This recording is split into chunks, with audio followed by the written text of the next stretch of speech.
Morning. Thank you very much for joining us today. My name is Alan Gleitsman. The Gleitsman Foundation was established to honor individuals who have shown themselves to be outstanding catalysts for social change. We hope that this recognition will encourage others to work toward their own activist goals. Today marks a very important occasion for us. First of all, we're here to announce and to introduce to you the winners of the third annual Gleitsman Award.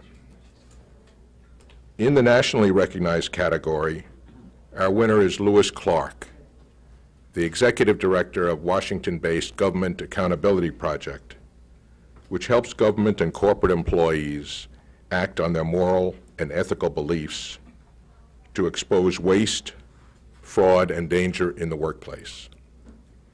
And in the regionally recognized category, our winner is Bill Wasmuth, Executive Director of the Northwest Coalition Against Malicious Harassment, which is leading the fight against racial hatred and violence in our northwestern states.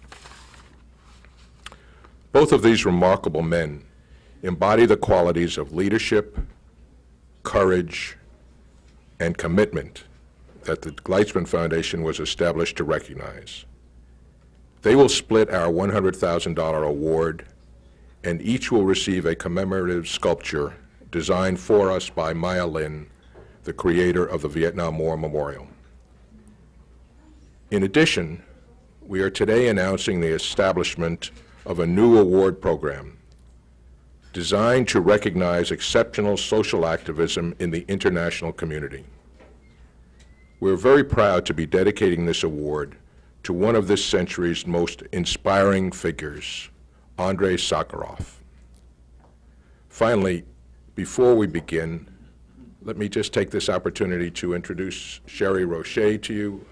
I think Sherry is back there. She's the treasurer of the Gleitsman Foundation.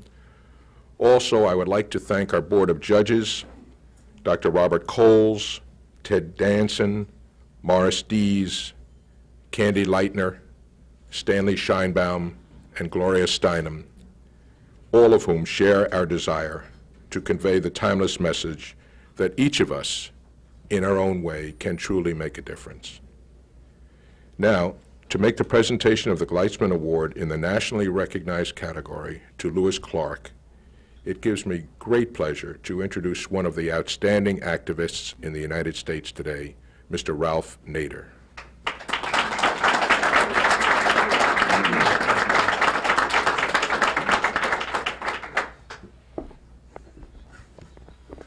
Thank you very much, Mr. Gleitsman, and honored guests, awardees, ladies and gentlemen.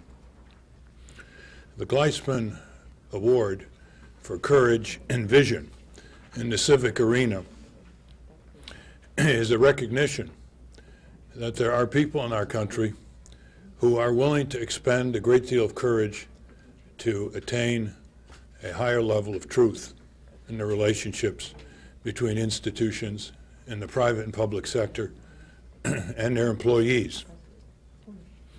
Excuse me. This year's award at the national level goes to Lewis Clark. Back in 1971, we had a conference on whistleblowers. It was the first such conference, and dozens of them came and filled the room from business and government. These are people who, through acts of conscience, blew the whistle on issues relating to the health and safety of the community and the nation. At that conference, we realized that something had to be done on a more institutionalized basis. And it was always our dream that an institution such as GAP would be established. And indeed, it was 6 years later. At the beginning, it was on hard times. We tried to establish an institution in 1972 like GAP, and there was no way we could find support for it. Important as it was, and as clear as the evidence was, that throughout history, A few stood up for the many, took the sanctions, received the bitter retaliation, but left the society far better than when they joined it. When Lewis Clark became the director of GAP, it had a budget of $30,000, and it was very much in a struggling situation. He now has an organization with his colleagues that provides clinical opportunities for 70 law students to learn about what I prefer to call the law enforcement of conscience. And that itself is an exceptional logistical performance. To send 70 law students out into their careers every year, grounded in this kind of law and public interest practice, is a very little publicized benefit of Lewis Clark and GAP. More to the central purpose of GAP was the ability to search out or to be found by conscientious people who insisted on bringing their conscience to work. There are millions of very good Americans who are surrounded by invisible chains every day, who swallow injustice while they see it in the making, who fear, as Yevtushenko once said, who fear to utter a statement of truth without having to exert a high level of courage. Any society that requires a high level of courage to utter a statement of perceived truth is a society with strong authoritarian dictates in one arena or another. Democracy is not simply constitutional parchment. It's not simply frames of government. It's not simply resolutions between labor and management. It is, in its essence, the protection and heralding of acts of conscience in the workplace and in the community. And that's what GAP's all about. I'm sure that Lewis Clark would like to see many GAPs, a GAP in every state, perhaps a GAP in every city. But right now, there's one GAP in Washington. And he and his colleagues intend to develop epicenters of legal protection for conscience around the country in major and minor ways. What's important to notice about GAP's work is that they are building the law. They're not just protecting or providing sanctuary for whistleblowers from the Pentagon or from the national laboratories or from major corporations. They are not just providing a penumbra of morale for people who exercise their conscience in places around the country and whose names GAP never hears about. They are not only expanding the focus of the media to emphasize these terribly important human dramas so that they not become tragedies, but they become triumphs of the human spirit. But they also, as an institution, are building the case law.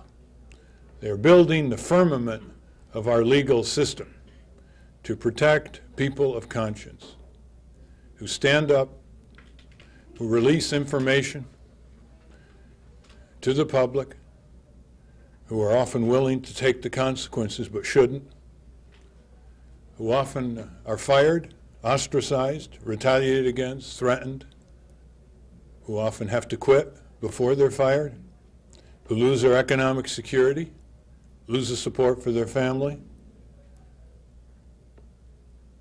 and are often blacklisted from future employment opportunities in their area of specialty. Before GAP came along, and before Lewis Clark came along, these people found themselves lost in the dark corners where society relegated their display of courage. They were little more than flotsam and jetsam, never given any recognition, support, or defense. Even today, with GAP defending them, these courageous individuals are almost never invited to the White House for awards. They're never invited to the governor's mansion for awards. They are not sought out for future employment. They are not given large advances for their biographies. But in terms of the intense human drama that they reflect, whether it relates to dealing with a horribly managed nuclear plant in Texas, or a horribly managed weapons system in the Pentagon, they represent the human drama which the mass media is so often missing. And I hope someday that, Louis, you will be a consultant to some very good cinema makers and made-for-movie TV, because you have tons of files full of the documentation here. For you see, in our society, unlike Andrei Sakharov's society, the threat here is not from Orwell's 1984. It's from Huxley's Brave New World. And GAP is a very important contributor to recognizing that central point.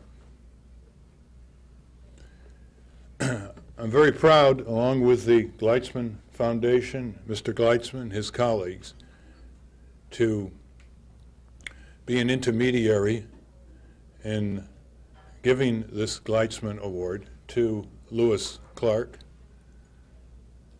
and to watch him, along with you, express why he is pleased to receive it, and you'll see his character in the words that he uses on receiving this award.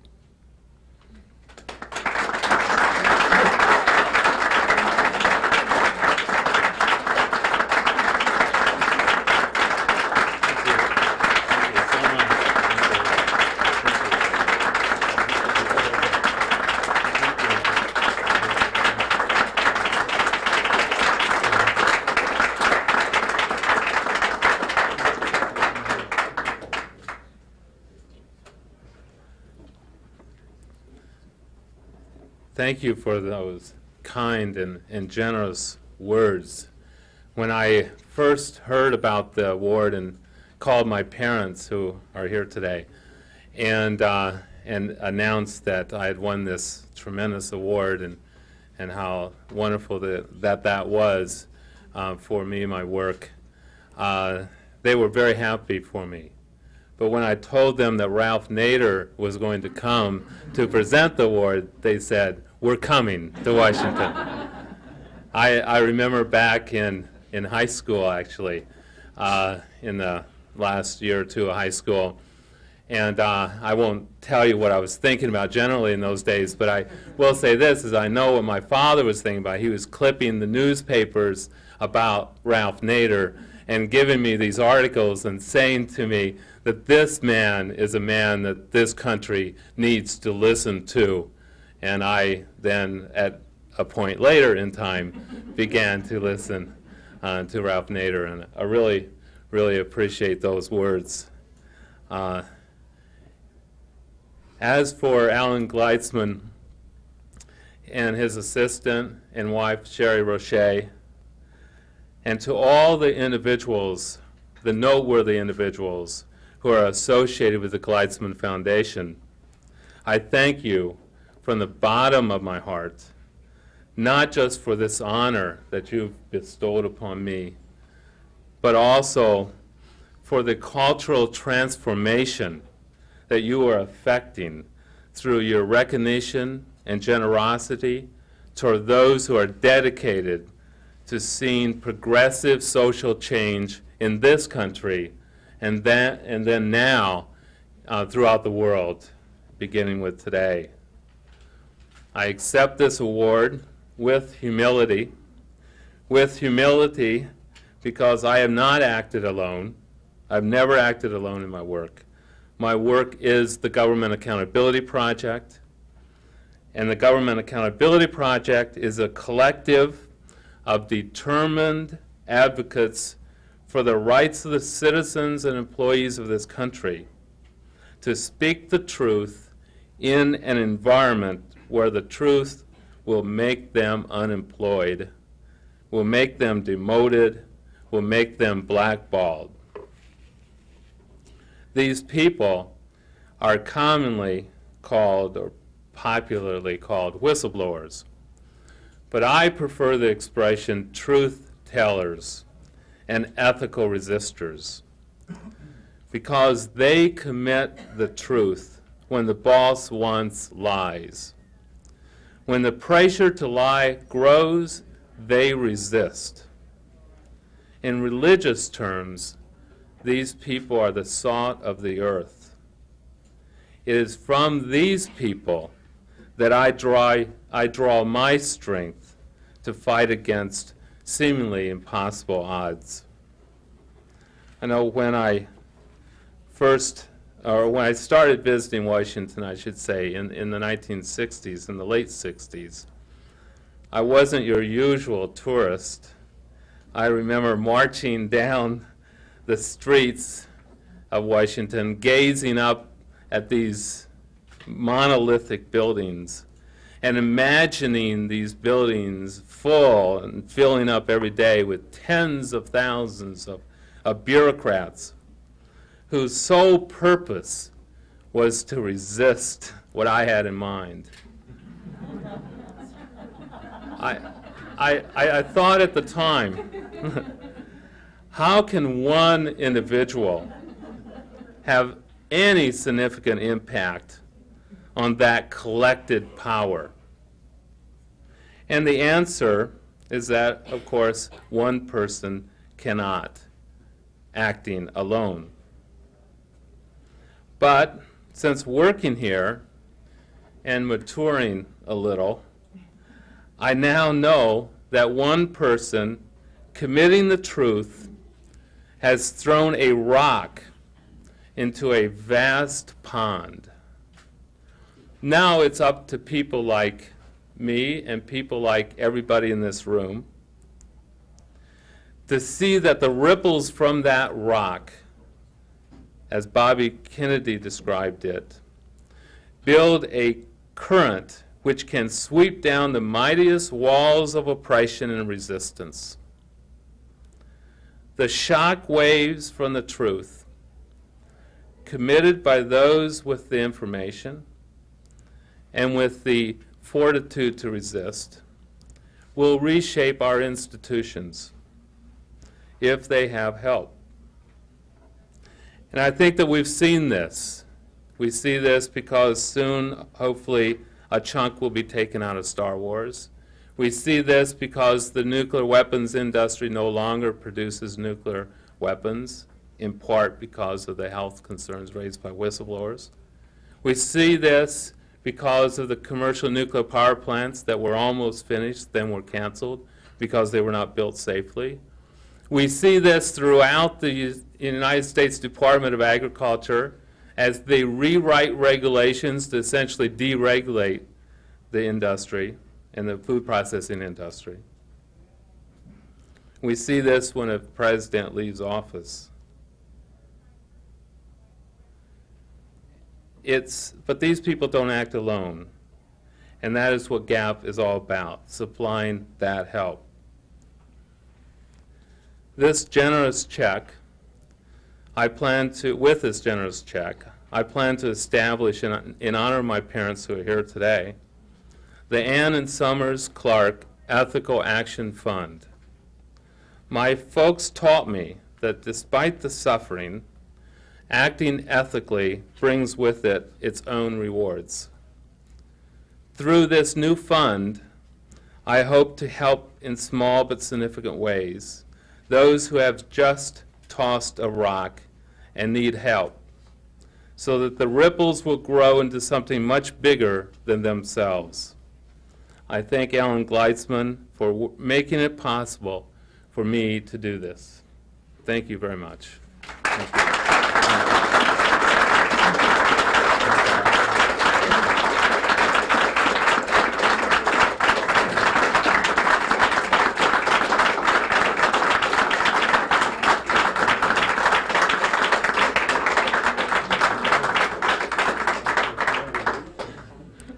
Congratulations, Louis, and thank you very much, Ralph. Before I introduce the presenter of the award to Bill Wasmuth, I would like to ask that you welcome Marilyn Schuler, the director of Idaho's Human Rights Commission, who is here with us today representing Idaho Governor Cecil Andrus, who nominated Bill for the award. Marilyn Schuler.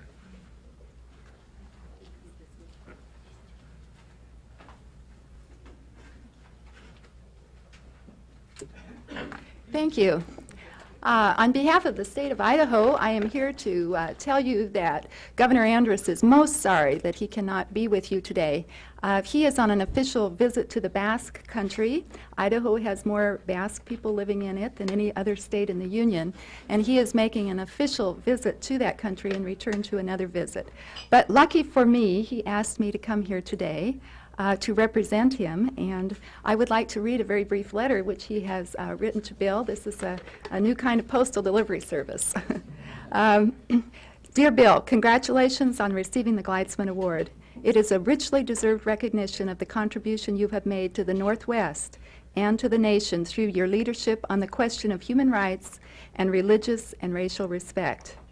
Your unquestioning and constant appeal to the better person that lives in each of us helped all Idahoans rise to the defense of our nation's founding principles and to limit the hate mongers in our state to a tiny, ineffectual group. They were on their way to giving much more attention than they deserved when you and a few others directed us gently towards public expressions in support of the basic equality of all peoples, and then founded the Northwest 5-State Coalition Against Malicious Harassment. Life is better in this country, Bill, because of your dedicated work. Thank you for what you have given to all of us. Sincerely, Cecil D. Andrus, Governor of the State of Idaho. So.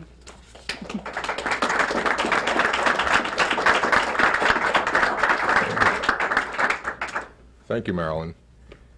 Now, excuse me, to make the presentation to Bill Wasmuth, I think it's most fitting and gives me great pleasure to introduce to you the Assistant Attorney General for Civil Rights, Mr. John Dunn.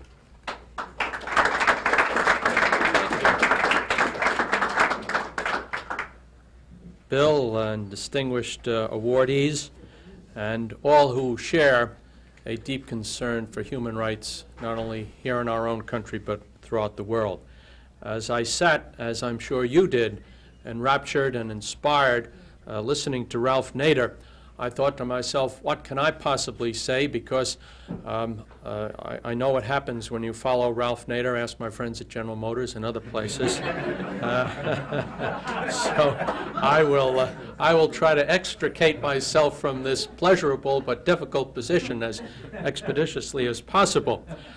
First, I bring you the greetings of our Attorney General, Bill Barr, who Lou Clark will be happy to know occupies that monolith at the corner of Pennsylvania and 10th. Bill is a wonderful fellow, and if ever there were an anti-monolith individual, it certainly is our Attorney General, Bill Barr. Actually, I feel as an imposter and a second-string surrogate here. Bill couldn't be here with you, and Bill and Gleitsman and the staff thought that perhaps Barry Kowalski, who is probably the most able prosecutor of hate crimes in the nation, might be a more suitable awarder of this. But as many of you may know, Barry is out in Los Angeles now heading up our team investigating the Rodney King matter with regard to whether there should be a federal prosecution. And so I would like to just express to you my appreciation for the opportunity to come here, particularly in times like these, when we see ourselves surrounded by turmoil and disruption of our lives, by frustration and unrest, by rancor and violence in our streets. It is truly refreshing to be able to pause and to pay tribute to men who have contributed so much to assuaging the tensions, the fears, and the threats of intimidation that have been visited upon so many of our people. However, we are witnessing today a startling rise in this country of acts of violence by groups and by individuals based upon racial, ethnic, and religious bigotry, a poison that has become known as the national phenomenon of hate crimes. The activities of groups such as the Confederate Hammerskins, the Aryan Nation, the Skinheads, and the Ku Klux Klan have required much of our attention at the Civil Rights Division over the last few years.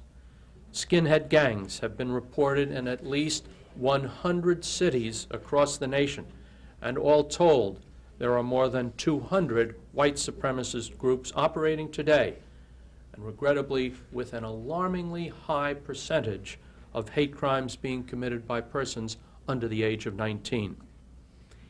Each crime represents a vicious attack, often life-threatening and always life-changing. That's so important to remember. We oftentimes think in terms of numbers, but each one of these has the effect of changing the life of each of its victims. All of this activity, whether by organized groups or individual actors, will continue to receive our full focus in the Civil Rights Division, and we will prosecute these acts of hate and bigotry to the limits of the law. It is in light of that I consider it a special privilege and honor to be a part of this presentation today to Mr. William Wasmuth, Executive Director of the 5-state Northwest Coalition Against Malicious Harassment. Or if you went to Harvard, it's harassment. Born in rural Idaho, William Wasmuth learned the value of equality from his parents while growing up in the relatively homogeneous German community of Green Creek. In 1979, Bill came to Coeur d'Alene, Idaho, a community which was just beginning to feel the strains of a rising neo-Nazi movement, and he soon became an outspoken proponent of racial harmony and participated in the formation of the Kootenai County Task Force on Human Relations. In 1986, at the same time that the Aryan Nation leaders held their annual weekend Congress, Bill's task force held a human rights rally, which attracted not only 1,000 people, but it attracted the enmity of the Aryans who subsequently bombed Bill's home. Refusing to give in to their threats, Bill stayed in the house that night and within days helped to organize another human rights rally attended by a great many, including Idaho's governor and the mayor of Coeur d'Alene. In 1987, along with a steering committee of people from Washington, Oregon, Montana, Idaho, and Wyoming, Mr. Wasmuth was instrumental in founding the Northwest Coalition Against Malicious Harassment, a nonprofit activist group created to promote peaceful means of combating racist violence. Since its inception, the Coalition Against Malicious Harassment has played an integral role in establishing effective, peaceful means of eliminating acts of harassment and violence in the American Northwest and has worked in close cooperation with the Civil Rights Division. Through local community organizing, as well as through its annual regional conference, the Coalition provides forums for discussing human rights issues and helps people everywhere to feel empowered to take a stand in their own communities. Under Bill's leadership, the organization has also helped to pass several pieces of human rights-related legislation in the 5 regional states. In recognition of his outstanding contributions as one of the Northwest's most effective champions of human rights, as an opponent of white supremacist groups and other forms of racial prejudice, it gives me, and I'm sure every one of you in this room to participate, great pleasure to to present to Mr. William Wasmith the 1992 Gleitsman Regional Recognition Award for people who make a difference. Bill? Congratulations.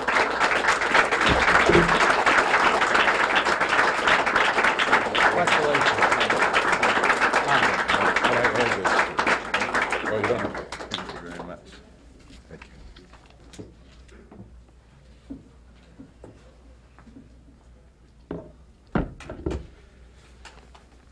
Thank you, Mr. Dunn. Alan, Sherry, thank you very much for this honor, for this award. And it's a pleasure to be sharing this time with Louis and the work that he does. It's an honor to be here today. I feel very encouraged and very affirmed and very supported in the work that I do and the work that we all do throughout the country and the work that we do in the Northwest. It is an honor indeed to be shared with many others. With the Kootenai County Task Force, as was mentioned, we stood together during the 1980s and still do in opposing supremacy in the form of the Aryan nations when it came to that community in northern Idaho. And it's an honor to be shared with the Northwest Coalition as well and the over 260 organizations and the many, many people involved in that coalition throughout the Northwest. Because this award really recognizes the work that has been done, and it recognizes that we stand together to oppose supremacy and oppose bigotry, to address malicious harassment wherever it happens in those 5 northwestern states. Indeed, it's an honor to be shared with all who have stood up to the destructive storm of racism and bigotry in our country. And that's the real point of this award for me today, excuse me, is that it recognizes that anyone can make a difference. If someone from Green Creek, Idaho, a homogeneous small little community in central Idaho, can be recognized as making a difference for social justice in our country, then we all can, and we all will. When the destructive storm of racism, that is supremacy, appeared in northern Idaho, individual people came together and formed the Kootenai County Task Force on Human Relations. And through education and through legislation and through many other kinds of means, it has developed a climate of justice and acceptance of diversity in that community that has won awards nationally and has won the recognition and the imitation of people around the country. The Northwest Coalition, especially through community organizing, has made a difference in the 5 northwestern states in its short time of existence as well, organizing people to work against racism or work against bigotry. And as a result of the events in Los Angeles in the past several weeks, hopefully people from across the country, and early signs seem to indicate such, are being reawakened to the need for justice and the need to come together, to stand together, to make some real progress toward that vision of what our country is supposed to be. A country where people have access to justice and access to opportunity. All people do. The destructive force of bigotry is still very much alive in our society, unfortunately. But there are also those who are guided by the vision of our country, a country filled with all kinds of diversity, a country where everyone is to have access to freedom and justice and opportunity. That kind of a vision is very much alive, and the people who are rallying to that vision are increasing in numbers. This award is a recognition of all of those people, each one of them individually and all of them collectively. And so I thank you, Alan and Sherry. I thank the committee that did the selection process. I thank you all because it is recognizing the work that is being done for justice in our country and our land. And I thank you for arranging this opportunity to inspire many more to join that growing group of people who are standing together to oppose racism and bigotry. One by one, and together, we can make a difference for justice. Thank you all.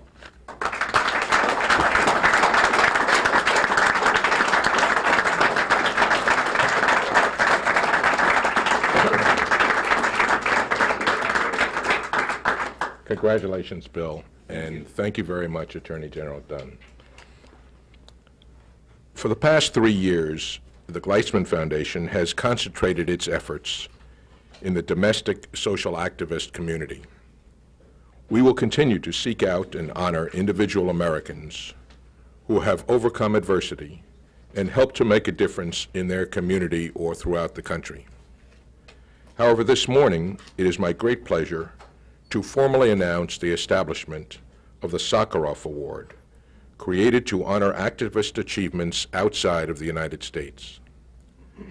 The Sakharov Award will be presented to the individual in the international community who has most helped to inspire change and motivate others in the field of social activism.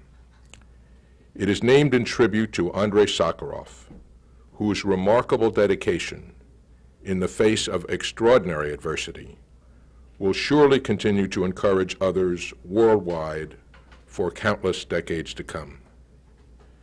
The Sakharov Award, consisting of a cash prize of $100,000 and a Maya Lin sculpture, will be presented every other year beginning in 1993. As a result, our domestic awards will be presented in alternate years. In establishing the Sakharov Award, we really have been doubly honored, not only to create a new award bearing the man who has been so inspiring to all of us, but to do so with the gracious participation of Dr. Sakharov's widow, Elena Bonner.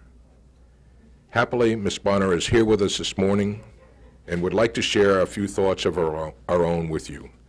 Ms. Elena Bonner and her daughter, Tanya Yankovic, will translate for her. Ms. Bonner.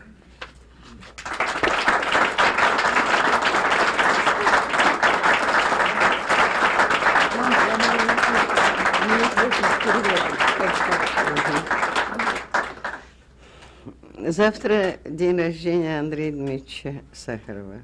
Tomorrow is the birthday of Andrei Dmitrovich Sakharov. И я воспринимаю учреждение сегодня премии имени Сахарова как подарок к его дню рождения. And I take the inauguration of the award in his name as a birthday gift to him, to his memory. До сих пор Gleitsman Foundation занимался и концентрировал свое внимание на внутренних делах вашей страны и, соответственно, сегодня отмечал заслуги людей, которые работали здесь внутри страны. Up to now, the Gleitsman Foundation concentrated its efforts on the recognition of the achievements and the work of the activism of people inside this country, and consequently recognize these people here today by awarding them the Gleitsman Foundation Award. И я поздравляю сегодняшних лауреатов. And my heartfelt congratulations to the today's laureates. Но мне кажется очень важным, что сегодня Gleitsman Foundation основала международную премию.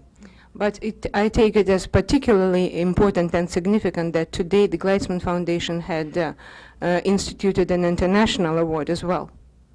Связанную с именем Сахарова как известного защитника прав человека. The award that's connected to the name of Andrei Sakharov as a human rights advocate. Мне кажется, сегодня это особенно важным, потому что в обществе, в котором мы сейчас с вами живем, в посткоммунистическом обществе, проблема прав человека еще более важна, возможно, чем в предыдущие периоды.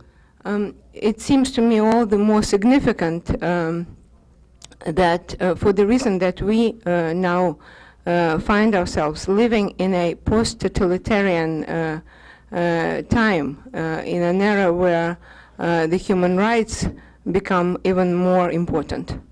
До вот последних лет, образно выражаясь, до падения Берлинской стены, нам казалось все просто. В коммунистических странах, в тоталитарных странах нарушаются права человека, права личности, и мы обязаны их защищать. Up to now, or until, figuratively speaking, the fall of the Berlin Wall, everything seemed to be fairly simple and uncomplicated. It seemed that in the communist countries, in the communist bloc, in the totalitarian countries, human rights, the rights of an individual were violated, and we just simply had to stand up for those rights and defend them. Сейчас все сложнее. Now everything has become much more complex. Потому что выяснилось, что коммунистические тоталитарные общества с их тотальной пропагандой лжи держали не только личность, но и народы в состоянии лишения свободы.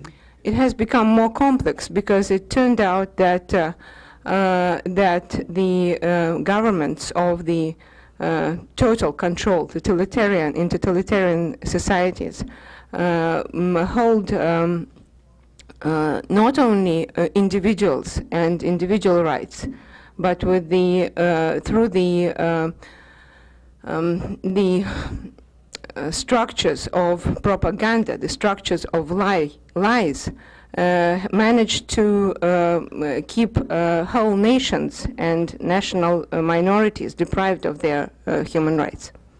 И вся концепция защиты прав человека, которой исследовали большое число международных правозащитных организаций, нуждается теперь в пересмотре. And today we realize that the whole concept of human rights that had been so far adopted and acted upon by so many international human rights organizations and institutions needs to be reconsidered, reassessed. Война в заливе совершенно четко выявила, что необходимо разделить два принципа, которым следует международное сообщество. The war in Persian Gulf made it absolutely clear that two principles need to be distinguished, that we need to distinguish between two principles. Это принцип нерушимости границ. One principle is that of the inviolability of borders. И другой принцип права самоопределения народов.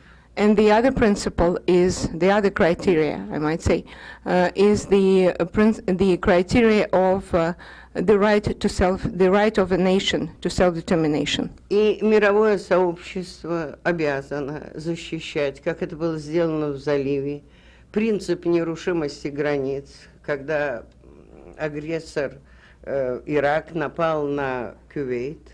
And the world community bears the responsibility for defending the rights of a nation, as it happened and as it did when Iraq had violated the neighboring country of Kuwait. Точно так же мировое сообщество было обязано защищать права шиитов на юге Ирака. And in the very much the same way, it was the world community should have borne the responsibility for defense of gross violations of rights of a national entity of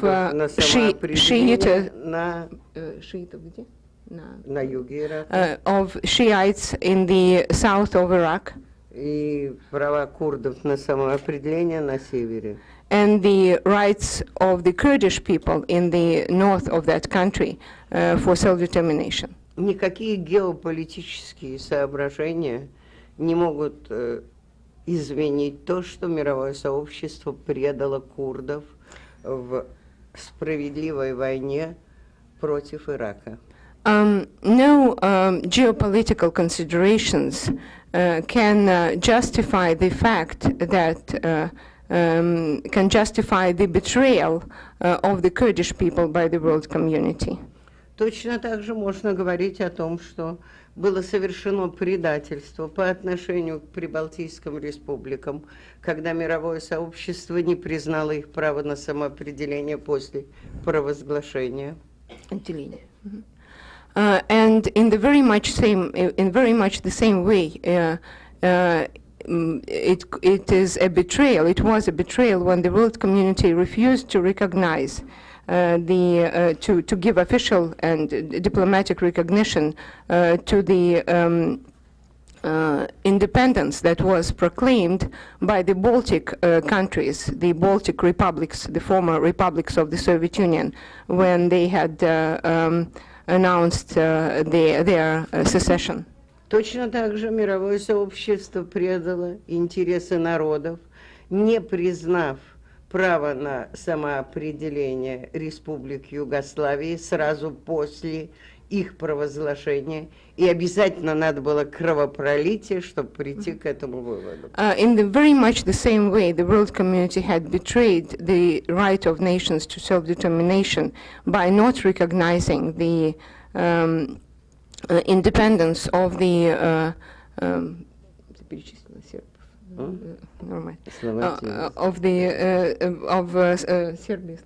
of Serbians and Slovakia. No, sorry, of Croatia, of Slovenia and Croatia in Yugoslavia when they have announced their independence and the secession. Точно так же 4 года мировое сообщество не замечает смертельной схватки анклава армянского Карабаха с азербайджанским государством. In very much the same way, the world community chooses not to notice the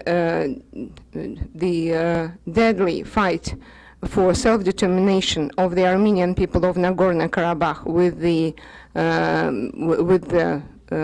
Azerbaijan, with the country of Azerbaijan.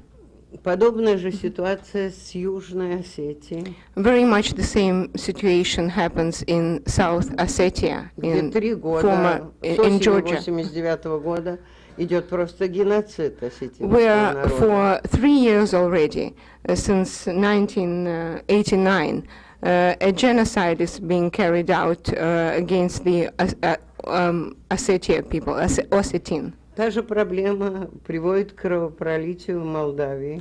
And very much the same betrayal brings about the bloodshed, brought about the bloodshed in the Transnistria of Moldova.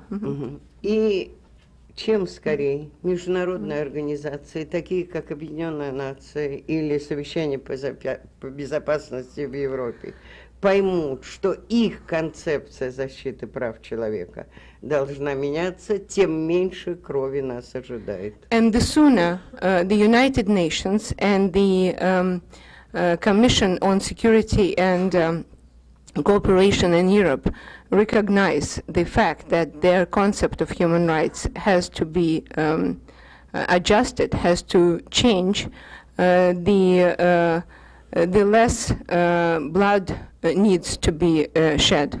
Почему я говорю сегодня об этом, когда Gleitsman Foundation учреждает премию Сахарова? You may be wondering why I'm talking about this today when the Gleitsman Foundation is inaugurating the Sakharov Award. Еще в 70-х годах, в начале 70-х годов, Сахаров настойчиво писал и повторял о необходимости гарантировать право народов на самоопределение. В начале 70-х. It was back in the beginning, in the early 1970s, that Sakharov was writing and speaking and trying to defend the right of nations to self-determination. И все годы правозащитной его деятельности он не забывал об этом. And throughout in his entire human rights career, throughout all the years that he was championing human rights, he never once forgot about that. В его последней и кардинальной работе проекте Конституции СССР. And this was reflected in his last and most fundamental work, the draft of Soviet Constitution. Несколько дней тому назад, выступая в Нью-Йорке, бывший президент Советского Союза признал, что одной из своих ошибок он считает то, что не последовали Совету Сахарова и не приняли тот проект Конституции, который он предлагал. A few days ago, speaking in New York, the former president of the Soviet Union had recognized, said that that one of the one of the mistakes that were committed in the past was that the Sakharov's draft of constitution was not listened to well enough. А основными концептуальными особенностями Конституции Сахарова было две: защита прав человека, личности, и защита права народа. And one of the most important, the singularly most important concepts of Sakharov's draft for Soviet Constitution was the defense, the protection of rights of an individual and of rights of the rights of nations. И хотя Советского Союза уже нету, но народы остались. And even though Soviet Union is no more, the nations that lived there still are. Что основное изменение в нашей общей концепции отношения к правам человека на будущее, на то, как мы встретим 21 век, это возможность также самоотверженно защищать права народов, как мы многие годы защищали права личности. And I think one of the most important changes that must take place as we enter into the 21st century would be to defend the rights of a nation with as much selflessness and courage as we did so in regards to the rights of an individual. И мне бы хотелось, чтобы в будущем премия Сахарова, когда будет номинационный комитет решать, кому его присуждать, учитывал бы вот эти особенности концепции Сахарова в защите прав человека. And I would very much like to see the nomination committee and the board of the judges to keep in mind, to bear in mind these very important principles that guided Sakharov's work. Я надеюсь, что у премий, учрежденных фондом Глейсмана, большое будущее. I look forward to the bright, hopefully bright future of the awards instituted, established by the Gleitsman Foundation. Мы знаем, что учрежденные когда-то, много лет тому назад, премии, основанные давно фонды, как бы отрывались от имени их основателя и начинали свою самостоятельную жизнь. It is not unknown that the awards that were established a long time ago by various foundations or individuals have long abandoned the имя, в честь которого они были учреждены. Имя учредителя. Not abandoned, but rather started a life separate from that of the founders of the award and acquired a life of its own.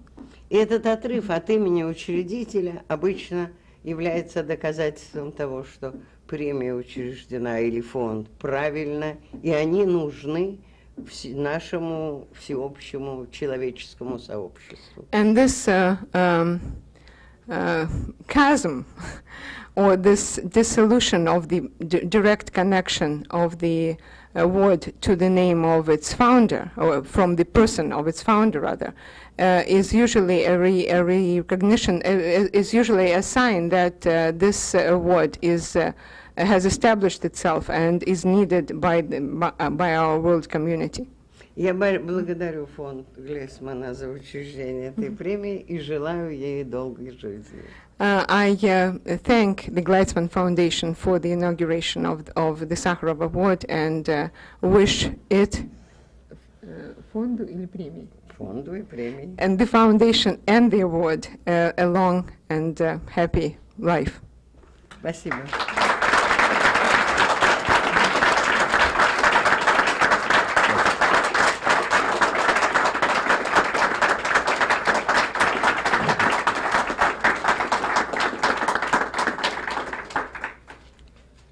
Thank you, Ms. Bonner, and we will take your words to heart. We will remember. Thank you. In addition, I'd like to announce today for the first time that several international figures have already agreed to play a key role in the Sakharov Award. The Board of Advisors of the Sakharov Award will include Kerry Kennedy Cuomo, founder and executive director of the Robert F. Kennedy Memorial Center for Human Rights; Jahan Sadat, widow of Egyptian President Anwar Sadat; Natan Sharansky, human rights activist and currently president of the Soviet Jewry Zionist Forum; Alexei Semenyanov, social activist and son of Elena Bonner, who is here with us this morning. Okay, Alexei. And Walter Sislu, deputy president of the African National Congress. Those serving on the Sakharov Board of Judges include Fang Lizi, the leading Chinese dissident; Edward Klein, president of the Andrei Sakharov Foundation, and also here with us today; Javier Perez de Cuellar, former Secretary General of the United Nations; Adolfo Perez Esquivel, Argentinian human rights activist and winner of the Nobel Peace Prize in 1980; Archbishop Desmond Tutu, winner of the 1984 Nobel Peace Prize for his activities against apartheid; and Ian Martin will be joining our Board of Judges this fall when he leaves his current post as Secretary General of Amnesty International. In his Nobel lecture, Andrei Sakharov said, "We must make good the demands of reason and create a life worthy of ourselves and of the goals we only dimly perceive."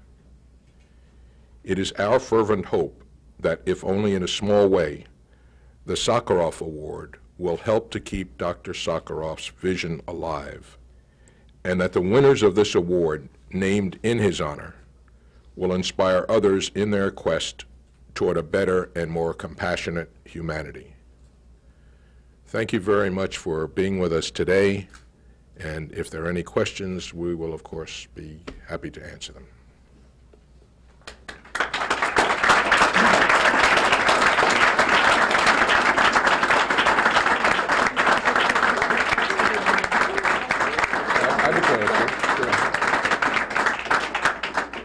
Are there any questions that we can answer for you? Yes. I would like to know when the first award will be granted. The first award will be granted in 1993, and as this year, we will try to do it in conjunction with Dr. Sakharov's birthday, which is May 21st, so we will do it as close to May 21st as we can.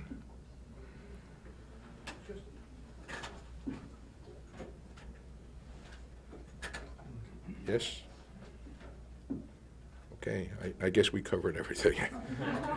Yes? Did you have a question? Yes, sir. Does the Gleitsman Foundation seek the recipient out, or will there be an opportunity for people all over the world to make nominations to receive this award? How does one, because I think we need to be keeping an eye out now as to who we would like to recommend. I'm sorry that I didn't mention that, because that's a very good question. Yes, we will seek nominations, and we welcome nominations from people all over the world. We will have a nomination process, and we will attempt to reach people who we think might be in a position to make nominations, but by no means are we closing the nomination process just to those who we contact. We would welcome nominations from anybody, and those nominations we will have a form available starting this fall. But as a matter of fact, we've already received 2 nominations. So we welcome nominations from people throughout the world. Then we should be encouraged to put this out all over the world, right? Yes. It's not going to be someone necessarily from either the United States or the former Soviet Union. Absolutely, right. The Sakharov Award will honor people everywhere other than the United States, not specifically the Soviet Union, but international. And it's P.O. Box 6888, I almost feel that I have a 1-800 number. 6888 Malibu, California, 90265.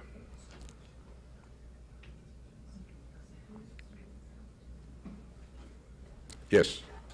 Can I ask you a question from Ms. Bonner? Yes. Fine. Please.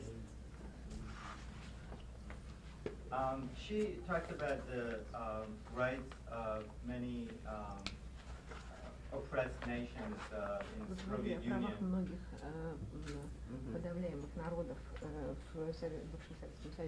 I would like to ask her about the rights of oppressed nations in the United States, the Native Americans.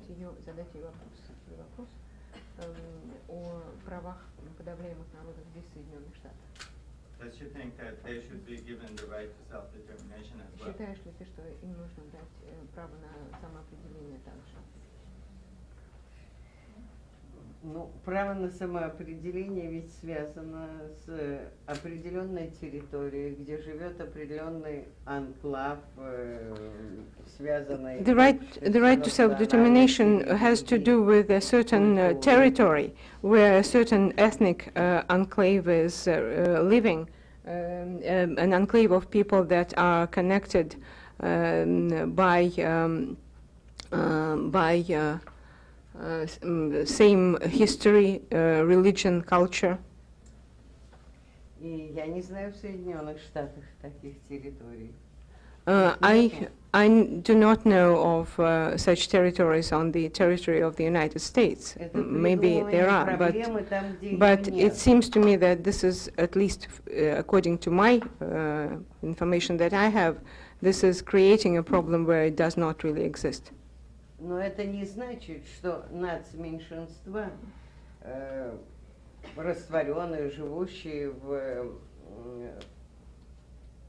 сообществе вместе с другими, не должны быть полностью гарантированно защищены в своих правах. But this does not, by any means, in any way mean that the national minorities and individual representatives of national minorities, where they are, for example, dissolved in the larger community or any other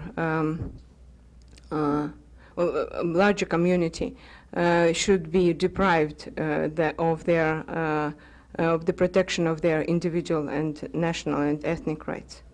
Более того, я думаю, что одной из основных задач государства является защита прав меньшинств, национальных. Moreover, I believe that one of the most important tasks before any governance of any country should be the protection of the rights of minorities. I might mention that it would certainly be appropriate for the domestic awards that we have that any activists that are working toward American Indian rights, as a matter of fact, we had a nomination for Mr. Echo Hawk, I believe 2 years ago, and we would welcome any nominations that you feel would be appropriate for our domestic awards for activists in the Indian community. Sorry, I can't see too well without my glasses. Are there any other questions? Okay, thank you very much for your time, and we appreciate your interest.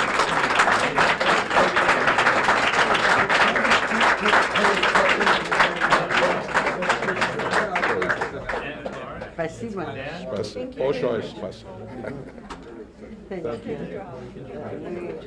Because they want to recompose. I'd like to get a few quick composed pictures Sure. if we could, Sure. with the presenters and you with them, Okay. and the recipients, as well as group shots. Как это подожди? Right back here, that'd be good. Let me start out with you. Thank you so much for coming. Are you? Mr. Nader's going to leave? Yes, I did. Let me Garden City all my life. We're the same age. Let me get you looking this way quick so I can get everybody's photo. Yes, I went to great. Okay, if I can get everybody looking this way, Garden City. excuse me. Okay. Yes. One moment, I'm going to get you in the next one. The next one. Okay, everybody look right here. We're going to do two. Make sure we cover any place. Okay, good. Can we get a flash? Yes, Yes. yes, yes. You know, I mentioned Now if I could have you step aside, don't brief really moment. if there's Mr. anything Nader, have you raised your... Then I'll get the other...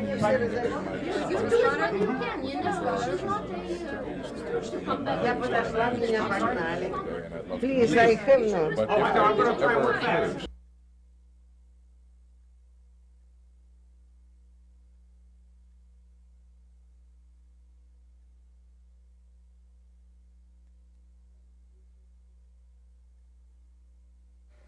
higher level of truth in the relationships between institutions in the private and public sector and their employees.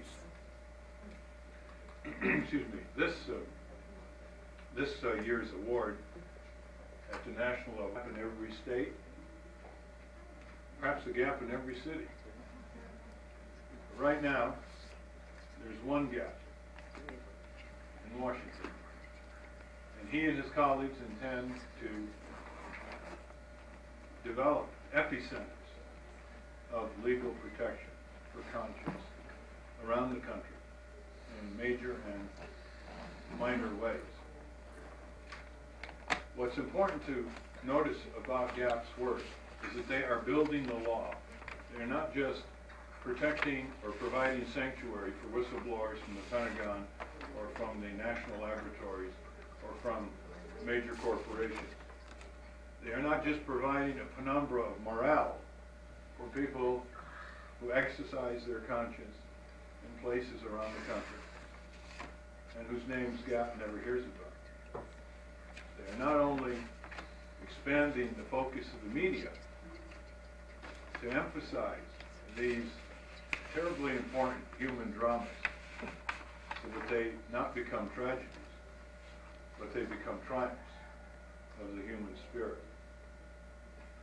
But they also, as an institution, are building, and you'll see his character in the words that he uses on receiving this award.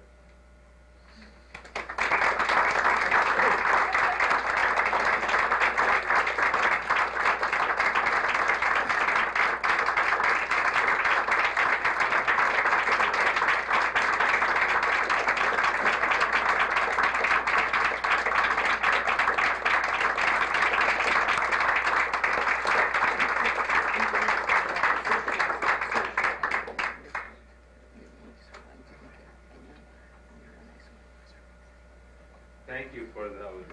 As many of you may know, Barry is out in Los Angeles now heading up our team investigating the Rodney King matter with regard to whether there should be a federal prosecution.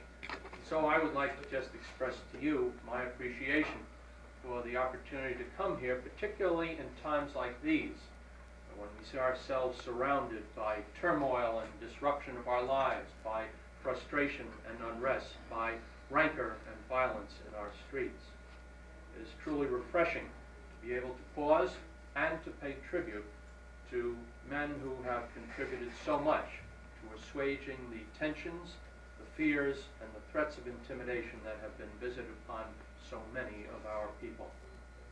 However, we are witnessing today a startling rise in this country of acts of violence by groups and by individuals based upon racial, ethnic, and religious bigotry, a poison that has become known as the national phenomenon of hate crimes. The activities of groups such as the Confederate Hammerskins, the Aryan Nation, another human rights rally attended by a great many, including Idaho's governor and the committee of people from Washington, Oregon, Montana, Idaho, and Wyoming. Mr. Wasmith was instrumental in founding the Northwest Coalition Against Malicious Harassment, a nonprofit activist group created to promote peaceful means of combating racist violence. Since its inception, the Coalition Against Malicious Harassment has played an integral role in establishing effective, peaceful means. Indian rights, as a matter of fact, we had a nomination for Mr. Echo Hawk, I believe 2 years ago, and we would welcome any nominations that you feel would be appropriate for our domestic awards for activists in the Indian community. Sorry, I can't see too well without my glasses. Are there any other questions? Okay, thank you very much for your time, and we appreciate it.